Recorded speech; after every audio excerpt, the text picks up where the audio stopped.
The moment they tried to harm you, they activated something far beyond what they expected. They didn't just push your buttons, they triggered a gate in the spiritual realm that they had no power to shut once it opened. It's like they unknowingly pressed a divine emergency button, and what came through wasn't just protection, it was judgment. They thought they were just messing with you. They didn't realize you were spiritually sealed, and sealed souls are connected to realms that don't play about them. They assumed you were just another person they could manipulate or destroy behind closed doors.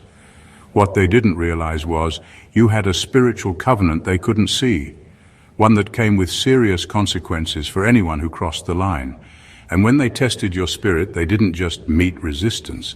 They triggered ancestral alarms, angelic responses, and divine order. You didn't need to defend yourself because heaven had already picked up the case before you said a word. That's when things started shifting in their lives and they couldn't explain it. Relationships started crumbling, money stopped flowing, plans that used to succeed started collapsing for no reason. It wasn't a curse, it was the aftermath of violating spiritual protocol. They messed with someone chosen, someone covered. The gate they opened wasn't theirs to control, and they had no clue what they were up against. What they meant for harm became their own downfall, and you didn't even have to lift a hand. That's how rank works. See, spiritual rank doesn't brag, but it moves with force when tested. The protection over your life isn't passive, it's reactive. It waits silently until danger shows up, and then it responds without asking you for permission. They underestimated the cost of testing a consecrated soul. They thought you were just lucky or spiritually harmless.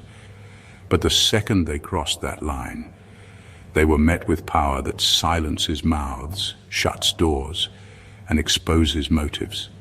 Now they're dealing with consequences they can't reverse, and they're too ashamed to admit they caused it by targeting the wrong one. You didn't have to curse them, you just had to stay in alignment.